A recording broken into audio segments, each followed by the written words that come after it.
Assalamualaikum warahmatullahi wabarakatuh.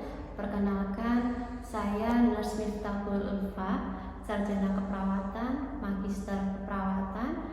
Saya dosen di Prodi Pendidikan Nurse Ikes Widya Agama Husada Malang. Di sini saya mengampu beberapa mata kuliah. Yang pertama adalah mata kuliah Keperawatan Jiwa 1, kemudian yang kedua mata kuliah Keperawatan Jiwa 2, kemudian yang ketiga mata kuliah Psikologi Budaya dalam Keperawatan, kemudian yang keempat mata kuliah Keperawatan Paliatif Care dan Menjelang Ajar, kemudian yang kelima mata kuliah Keperawatan Keluarga. Dari keempat mata kuliah, dari kelima mata kuliah tersebut, di sini saya akan menjelaskan salah satu dari mata kuliah yang saya ampuh, yaitu mata kuliah Keperawatan Jiwa 2, di mana mata kuliah Keperawatan Jiwa 2 ini merupakan lanjutan dari mata kuliah Keperawatan Jiwa 1 yang membahas terkait asuhan keperawatan pada penderita dengan gangguan jiwa dan juga asuhan keperawatan pada kelompok khusus, sebagai contoh yaitu pada pasien dengan kasus KDRT atau kekerasan dalam rumah tangga, kemudian pasien dengan penyalahgunaan nafsa, kemudian pasien dengan kasus anak jalanan. Kemudian di mata kuliah ini terdiri dari 2 SKS dengan 2 teori, di mana waktunya yaitu 2 kali 50 menit. Di mata kuliah Keperawatan Jiwa 2 ini ada beberapa topik materi atau topik bahasan. Yang pertama yaitu membahas terkait asuhan keperawatan jiwa pada pasien dengan halusinasi. Kemudian yang kedua, asuhan keperawatan jiwa pada pasien dengan waham. Kemudian yang ketiga, asuhan keperawatan jiwa pada pasien dengan perilaku kekerasan. Kemudian yang keempat, ada asuhan keperawatan jiwa pada pasien dengan isolasi sosial. Kemudian yang kelima, asuhan keperawatan jiwa pada pasien resiko bunuh diri. Kemudian yang keenam, asuhan keperawatan jiwa pada kelompok khusus. Kemudian selain itu juga ada konsep recovery model dan juga terapi modalitas. Adapun capaian pembelajaran pada keperawatan jiwa 2, yang pertama yaitu mahasiswa mampu memahami terkait konsep asuhan keperawatan jiwa baik pada penderita gangguan jiwa ataupun pada penderita dengan kelompok khusus. Kemudian yang kedua, mahasiswa mampu mensimulasikan penerapan dari asuhan keperawatan jiwa baik pada penderita gangguan jiwa ataupun pada kelompok khusus. Untuk lebih jelasnya nanti bisa ditampilkan pada gambar sebagai berikut. Kemudian saya akan menjelaskan terkait metode pembelajaran pada keperawatan jiwa 2 selama masa endemi. Di sini menerapkan 2 metode, yaitu metode secara daring melalui LMS Moodle, di mana dalam LMS Moodle ini mahasiswa bisa mengakses mulai dari materi, kemudian penugasan, baik penugasan secara individu, kelompok, kemudian juga mahasiswa bisa mengakses terkait kuis dan ujian, baik ujian tengah semester maupun ujian akhir semester. Kemudian di dalam kelas LMS Moodle itu juga disediakan fasilitas forum diskusi apabila mahasiswa masih belum memahami materi yang sudah disampaikan, bisa didiskusikan di forum diskusi di LMS Moodle. Kemudian metode yang kedua yaitu luring, di mana pada metode ini itu dilakukan secara tatap muka ya. Tujuannya yaitu dengan adanya tatap muka kita bisa berinteraksi secara langsung pada saat proses pembelajaran dan juga bisa saling berdiskusi terkait materi atau topik yang sudah dijelaskan. Kemudian untuk evaluasinya di sini terdiri dari beberapa komponen. Yang pertama yaitu untuk evaluasi ujian tengah semester dan ujian akhir semester dengan bobot persentase 20%. Kemudian untuk kuis itu bobot persentasenya adalah 15%. Kemudian untuk tugas individu 20%, makalah ataupun seminar dengan bobot persentase 15%, kemudian keaktifan mahasiswa selama di kelas itu sekitar 10%. Demikian penjelasan dari mata kuliah yang saya ampu pada keperawatan jiwa 2. Nanti akan kami demonstrasikan terkait proses pembelajaran mata kuliah keperawatan jiwa 2 dengan topik pada pertemuan kedua yaitu asuhan keperawatan jiwa dengan pasien halusinasi. Oke, kita saksikan video pembelajaran di kelas. Baik, assalamualaikum warahmatullahi wabarakatuh. Waalaikumsalam warahmatullahi wabarakatuh. Gimana kabarnya hari ini? Sehat? Sehat. Oke, bagus ya. Baik, sebelum perkuliahan dimulai, seperti biasanya, tolong dipimpin berdoa terlebih dahulu. Siapa yang mau memimpin PJMK? Ayo, silakan Mbak Komput ya. Sebelum kita mulai perkuliahan hari ini, mari berdoa menurut agama masing-masing. Berdoa dimulai.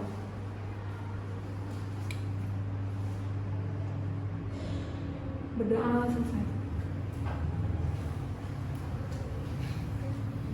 Ya, baik, hari ini kita akan memulai perkuliahan keperawatan jiwa 2 pada pertemuan kedua, yaitu mengenai topik asuhan gangguan stimulasi persepsi yaitu halusinasi. Ya, sebelum masuk ke topik pembahasan, saya akan mereview dulu nih ya yang kemarin sudah kita bahas tentang materi diagnosa sehat jiwa. Ya, ada yang masih ingat nggak? Ada berapa diagnosa sehat jiwa? Ya, Mbak siapa namanya? Aura. Mbak Aura. Ya, silakan. Diagnosa keperawatan sehat jiwa ada 11. Ya. Yang pertama ada kesiapan peningkatan perkembangan infan. Yang kedua ada kesiapan peningkatan perkembangan toddler. Yang ketiga kesiapan peningkatan perkembangan preschool. Yang keempat kesiapan peningkatan perkembangan usia sekolah. Yang kelima kesiapan peningkatan perkembangan remaja. Lalu yang keenam kesiapan peningkatan perkembangan dewasa awal. Yang ketujuh kesiapan peningkatan perkembangan dewasa. Yang kedelapan peningkatan perkembangan lansia. Yang kesembilan kesiapan peningkatan perawatan diri. Yang ke-10 kesiapan peningkatan pengetahuan. Dan yang ke-11 kurang perawatan diri. Oke, terima kasih Mbak. Siapa Mbak? Mbak Aulia ya. Terima kasih, jawabannya sudah bagus ya. Selanjutnya, ada yang masih ingat target area keperawatan jiwa ada berapa? Saya Iya, Mbak siapa? Mbak Putri. Mbak Putri. Untuk targetnya itu ada 3. Yang pertama itu sehat jiwa tetap sehat. Yang kedua adalah resiko gangguan jiwa jadi sehat jiwa. Yang ketiga adalah gangguan jiwa jadi mandiri dan produktif. Oke, terima kasih ya.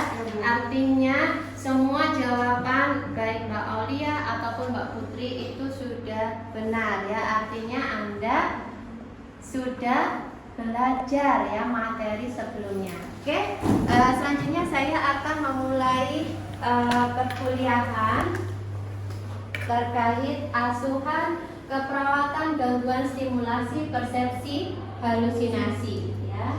Yang pertama kita masuk pada definisi atau pengertian halusinasi. Halusinasi itu adalah suatu persepsi atau tanggapan dari proses panca indera tanpa adanya rangsangan eksternal. Artinya apa? Yaitu kita bisa mendengarkan sesuatu, melihat sesuatu, tetapi stimulusnya tidak tampak dengan jelas itu ya, atau sesuatu yang sebenarnya tidak ada. Oke, lanjut.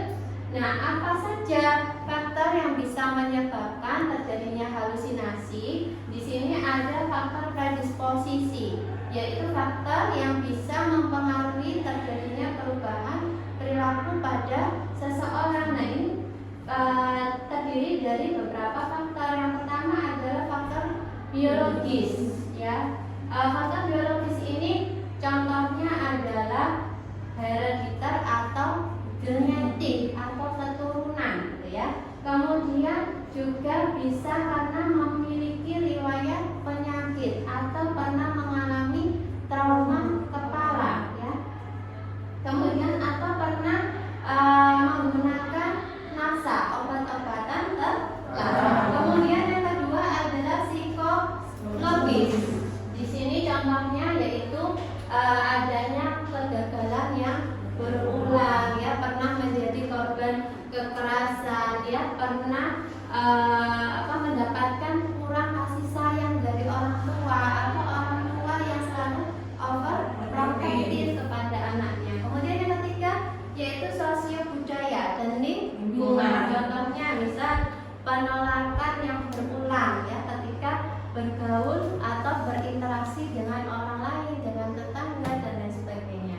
Kemudian juga adanya status sosial ekonomi yang rendah, adanya kasus perceraian di keluarga, perpisahan, ya, terisolasi oleh lingkungan dan tidak bekerja. Oke, lanjut. Kemudian kita masuk faktor presipitasi, yaitu adalah faktor pencetus. Artinya ketika seseorang itu sudah pernah mengalami trauma kepala atau sudah pernah mengalami korban penganiayaan, kemudian di suatu waktu dia mengalami kondisi yang sama. Nah, kondisi inilah yang nanti sebagai faktor presipitasi, ya. Contohnya tadi ada kekerasan dalam keluarga, kegagalan dalam hidup, kemiskinan, ya, adanya trauma, konflik antar masyarakat dan lain sebagainya.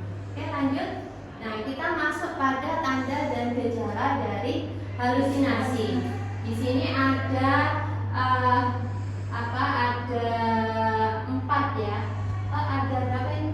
Ada 5, ya, 5 jenis halusinasi. Yang pertama adalah halusinasi dengar atau suara. Nah, tanda gejalanya apa saja? Di sini kita bedakan menjadi 2, data objektif dan data subjektif. Dikatakan data objektif itu adalah data yang kita lihat, ya, secara penglihatan. Contohnya misal kita melihat pasien berbicara atau tertawa sendiri. Kemudian kita melihat pasien marah-marah tanpa sebab. Kita melihat pasien itu menyedengkan kepala, telinga ke arah tertentu, misalnya menyedengkan ke arah ke kiri atau ke kanan, gitu. Kemudian melihat pasien itu menutup telinga. Nah, data subjektifnya apa? Berarti data yang kita peroleh dari ketika kita berbicara kepada pasien atau ke keluarga, ya. Oke, lanjut. Nah, ini ada tahapan halusinasi. Di sini ada 5. Tahap sleep disorder, comforting, condemning, controlling, dan conquering, ya. Oke, lanjut. Kita masuk pada proses keperawatan halusinasi, ya. Proses keperawatan itu ada berapa tahapan? Yaitu ada proses pengkajian, ya. Ada penentuan diagnosa, intervensi, dan evaluasi, ya. Nah, dari yang pertama kita masuk pada pengkajian. Pengkajian di sini yaitu bisa dilakukan melalui wawancara. Nah, apa saja yang harus kita perhatikan, yaitu kita lihat atau kita observasi bagaimana jenis halusinasinya, isi, waktu ya, frekuensi ya, kemudian situasi dan respon pasien ketika ada halusinasi tersebut. Kemudian kita observasi, berarti kita lihat ya, apa sih yang tampak dari perilaku pasien ya, apakah pasien itu tertawa sendiri ya, ataukah apakah pasien itu mengarahkan telinga ke salah satu arah ya, misalnya ke kanan atau menutup telinga. Nah itu ya. Lanjut, diagnosa keperawatannya adalah gangguan sensoris persepsi halusinasi. Oke. Nah ini contoh salah satu diagnosa halusinasi ya. Intervensinya untuk pasien yang pertama adalah latihan mengenal halusinasi, mulai dari mengidentifikasi jenis, isi, waktu, frekuensi, situasi, respon pasien terhadap halusinasi. Kemudian kita latih pasien untuk melawan. Nah, dengan cara apa? Menghardik ya. Ketika muncul halusinasi, kita katakan apa?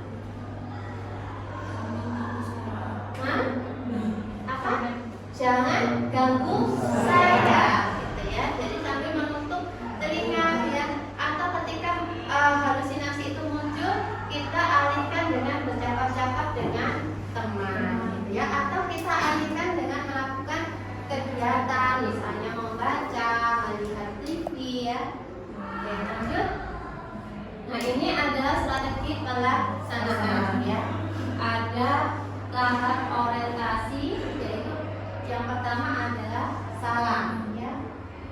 Contohnya, selamat pagi Mas, perkenalkan saya perawat Nur ya. Nama Mas siapa? Senangnya dipanggil apa ya? Oh baik, kalau begitu saya memanggilnya dengan Rian ya. Kemudian baru kita masuk ke evaluasi. Apa yang Mas Rian rasakan hari ini ya? Oh, Mas Rian sedang mendengar suara-suara yang tidak ada wujudnya ya. Berapa lama? Ya.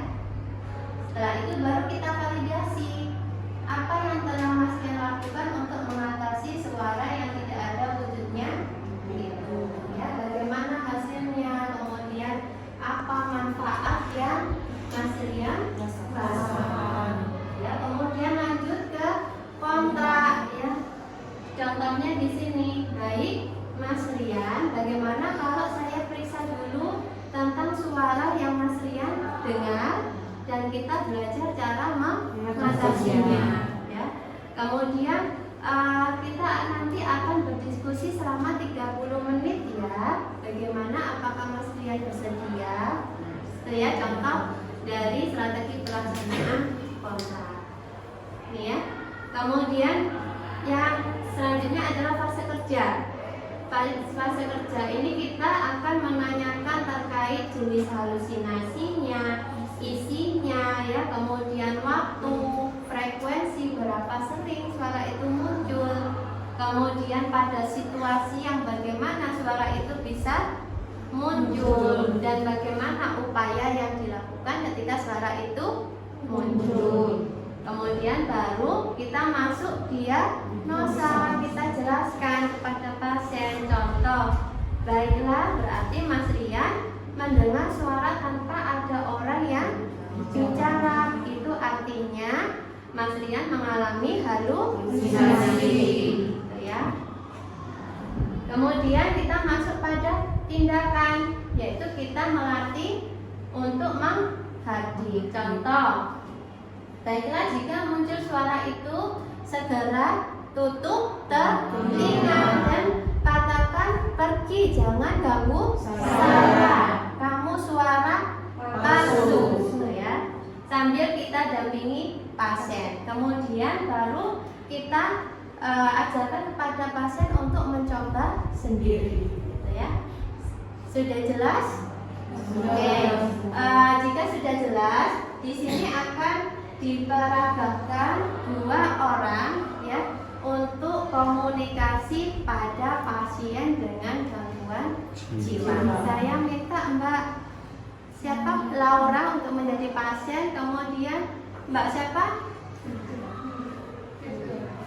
Mbak Firda sebagai perawat. Yuk kita lihat demonstrasinya ya. Ayo silakan duduk di sini. Yang sebagai perawat silakan Mbak Firda duduk di sini. Kemudian yang sebagai pasien duduk di sana. Diusahakan posisinya berhadapan ya. Oke, nah seperti itu ya. Yuk bisa dimulai. Baik, selamat pagi Mbak. Perkenalkan saya perawat Firda. Saya berjaga pada pagi hari ini. Kalau boleh tahu ini dengan Mbak siapa dan suka dipanggil siapa? Mbak Laura. Baik Mbak Laura.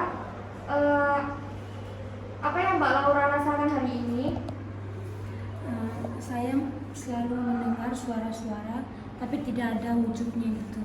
Oh baik, jadi Mbak Laura sering mendengar suara tanpa ada wujudnya. Apa yang Mbak Laura lakukan untuk mengatasi hal tersebut? Apakah hal tersebut berhasil dan ada manfaatnya? Kalau suara itu muncul, saya selalu tutup telinga gitu.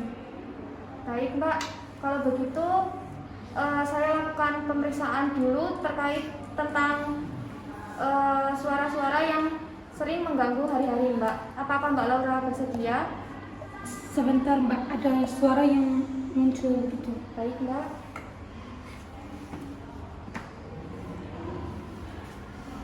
Apakah suara itu sudah hilang Mbak? Iya. Baik.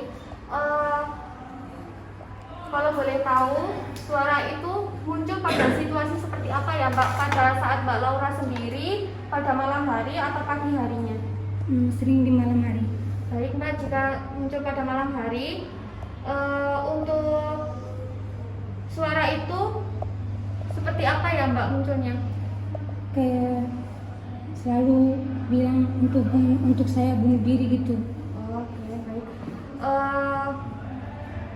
Untuk suara itu sering muncul berapa kali Mbak dalam sehari kalau boleh tahu?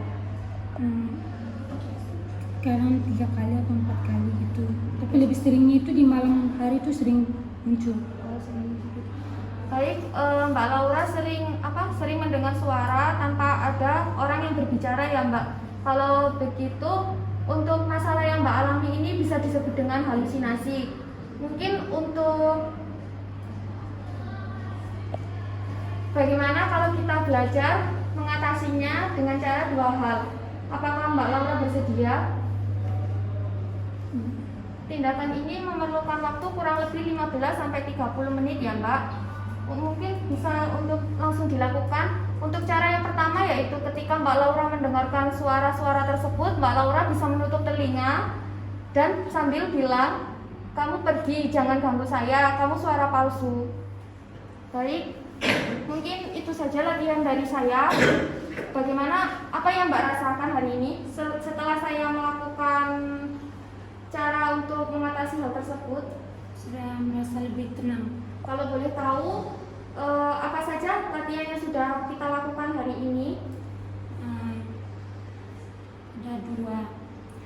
Yang pertama, kalau ada suara yang muncul, tutup telinga, Ya. terus bilang, "Pergi, jangan ganggu saya, kamu palsu." Kemudian yang kedua, jika suara itu muncul lagi, bicara sama teman yang ada di sebelahnya. Baik, kalau begitu Mbak, mungkin kita bisa bertemu lagi besok untuk melakukan latihan ini kembali. Mungkin di jam yang sama. Mbak Laura mau di tempat yang sama atau mau cari tempat yang lain? Tempat yang lain. Baik, jika begitu besok kita bertemu lagi di tempat yang lain untuk jamnya yang sama ya Mbak ya. Jadi terima kasih untuk latihan hari ini. Selamat pagi. Selamat pagi. Oke, itu tadi ya demonstrasi dari bagaimana cara kita berkomunikasi pada pasien dengan gangguan jiwa ya. Tadi saya lihat Mbak Firda maupun Mbak Laura itu agak sedikit ini ya, nervous ya. Tapi nggak apa-apa ya, karena ini berhubung lagi proses belajar, jadi tidak perlu cemas ya. Yang penting Anda harus berani ya, ketika ada pasien dengan gangguan jiwa, ketika kita berbicara atau melakukan pengkajian, itu selain kita melihat sikap pasien, misal pada saat duduk pasiennya ini nampak seperti apa, apakah di kontak matanya melihat ke arah kita ataukah menunduk ya, ataukah pasien lagi mempermainkan pensil dan lain sebagainya. Nah, itu merupakan suatu data ya. Jadi jangan ada yang mengatakan bahwa oh saya tidak bisa berkomunikasi dengan pasien gangguan jiwa ya. Saya tidak mendapatkan data apapun karena pasiennya tidak mau diajak berbicara. Maka itu salah ya. Karena di pasien gangguan jiwa itu data secara nonverbal, misal dengan kontak mata ya, dengan dia berperilaku, itu merupakan suatu data gitu ya. Jadi dari sini ada yang sudah jelas terkait materi yang sudah saya berikan? Jelas. Ada yang bisa menjawab kasus tersebut? Angkat tangan. Saya, Bu. Ya. Izin menjawab, Bu, dari soal kasus di depan. Jadi yang muncul pada diagnosa keperawatan itu adalah gangguan sensori persepsi halusinasi.